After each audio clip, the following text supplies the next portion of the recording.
Saudi अस्पताल ने पाकिस्तानी बच्चे की निगहदाश्त करके इंसानी हकूक की बेहतरीन मिसाल कायम कर दी। मक्का मुकरमा के जच्चा बच्चा अस्पताल ने 1 साल तक देखभाल के बाद पाकिस्तानी बच्चे को कौंसल वेलफेयर साकिब अली खान के हवाले किया, जिस पर उन्होंने सफीर पाकिस्तान और कौंसल जनरल की जानिब से अस्पताल के डायरेक्टर का शुक्रिया अदा किया। वाज़ेह रहे कि उम्रे पर आई एक पाकिस्तानी खातून ने मक्का मुकरमा क़याम के दौरान उस बच्चे को जन्म दिया। बाद अज़ां कोरोना वबा की वजह से खातून मजबूरन पाकिस्तान चली गई। इस दौरान अस्पताल इंतजामिया नौमौलूद की देखभाल करती रही और अब उसे पाकिस्तानी कौंसलेट के हवाले किया। कौंसलेट ने बच्चे को पाकिस्तान भिजवा दिया, जहां उसे वालदैन के हवाले कर दिया गया। मक्का मुकरमा जच्चा बच्चा अस्पताल के एग्जीक्यूटिव डायरेक्टर हिलाल अल मालिकी ने बताया कि बच्चा ऑपरेशन से पैदा हुआ था। उसका वजन 1 किलो था और प्रीमेच्योर था। उसे 46 दिन तक मसनूई तनफ्फुस पर रखा गया। डॉक्टर अतिया बिन साले अल जोहरानी ने, जो सच्चा बच्चा अस्पताल में मेडिकल डायरेक्टर भी हैं, बताया कि पाकिस्तानी बच्चे को तकरीबन 1 बरस तक आईसीयू में रखने के बाद उसे समाजी निगहदाश्त के इदारे के सपुर्द कर दिया गया। रिपोर्ट के मुताबिक अस्पताल के ओहदेदार मुसलसल 1 साल तक न सिर्फ बच्चे की निगहदाश्त का एहतमाम करते रहे, बल्कि इस दौरान उसकी माँ बाप से भी मुसलसल राब्ते में रहे। औरतें दो किस्म की होती हैं, एक वो जिन पर शायर हजरात गजल कहते हैं और जिनके वजूद से तस्वीर कायनात में रंग भरा जाता है। दूसरी किस्म बीवी कहलाती है। जिस तरह किसी बच्चे की मासूमियत उस वक्त खत्म हो जाती है जब वो बड़ा हो जाता है।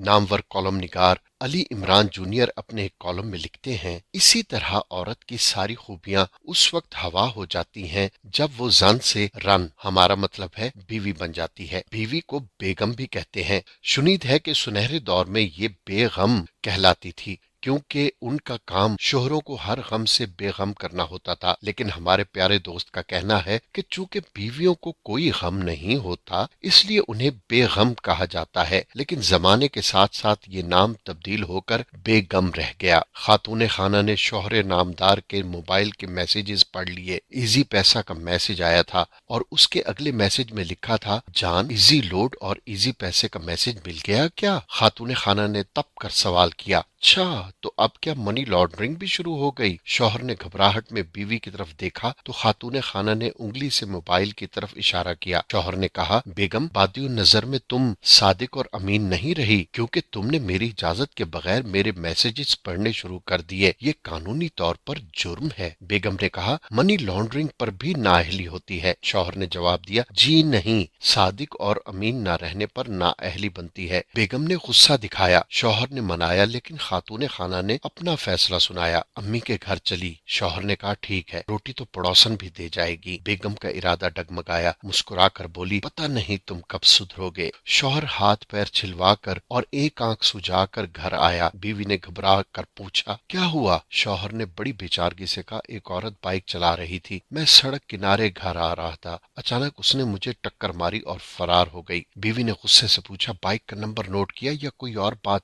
जो उसके घर तक पहुंचा जा सके? शौहर ने कहा, दर्द की वजह से नंबर नोट न कर सका, पर वो बहुत गोरी और गोल्डन कलर के सिल्की बालों वाली थी। उसने पर्पल कलर का सूट पहना हुआ था, कलाइयों में नारंगी कलर की चूड़ियां और मिडल फिंगर में फूल वाली आर्टिफिशियल अंगूठी भी पहनी हुई थी। गहरे लाल रंग की लिपस्टिक उसके चेहरे पर बहुत सुहनी लग रही थी। कानों में हीरों की बालियां थीं, हाथों में मेहंदी लगी थी और हाँ, दाएं गाल पर होठों के पास तिल भी था। बस शौहर ने अभी इतना ही बताया था कि उसकी दूसरी आंख भी सूज गई। वैसे ज़ौजैन में झगड़े की और भी कई बहाने होते हैं। मोहतरमे ने 2.5 घंटे तक ब्यूटी पार्लर के बाहर इंतजार करवाया। जब मेकअप करवा कर वापस आई तो बेख्तियार शौहर के मुंह से निकल पड़ा, क्या अभी तक तुम्हारा नंबर नहीं आया? बस उसके बाद बेगम का मुंह सुबह तक डोंगे की तरह बना रहा। घर में कोई बच्चे की सालगिरह के हवाले से तकरीब थी। बेगम साहिबा का मूड कदरे खुशगवार था। किचन में अनवाह अकसाम के खाने बन रहे थे। शौहर ने किचन में कदम रखा तो देखा कि जोजा माजिदा ने खुद पर भी आज खासी मेहनत की थी। सलीके से बनी हुई आईब्रो, कानों में झुमके, खूबसूरत हेयर स्टाइल और नीले रंग की प्रिंटेड कपड़ों में काफी हद तक काबिले बर्दाश्त लग रही थी और गहरी सुर्ख लिपस्टिक लगाए बिरयानी के लिए गोश्त काटने में मसरूफ थी। उनकी लिपस्टिक पर नजर पड़ते ही गलती से फिर शौहर शौहर के मुंह से निकल गया, बिरयानी का गोश्त दांतों से काटा है या किसी का खून पिया है। इस बार सजा के तौर पर खाने समेत चाय पर भी पाबंदी लग गई। खाना तो बन गया मगर शौहर को ना पूछा गया। मजबूरन बाहर से बर्गर लाकर नीचे ही कारपेट पर बैठकर खा रहे थे कि मोहतरमा भी अपने खाने की ट्रे लेकर शौहर से कुछ फासले पर नीचे ही बैठ गईं। शौहर की नजर ज़ौजा हकीकी के पैरों पर पड़ी तो एक बार फिर बेख्तियार पूछ बैठे कि ये ब्यूटी पार्लर वाले पैरों पर मेकअप नहीं करते क्या? करीब रखा रायते का प्याला कब सर पर पड़ा, शौहर को उसके बाद कुछ याद नहीं रहा। और अब चलते चलते आखिरी बात, बेकीमत इंसान खाने और पीने के लिए जीते हैं, कीमती और नायाब इंसान जीने के लिए खाते और पीते हैं। खुश रहें और खुशियां बांटें।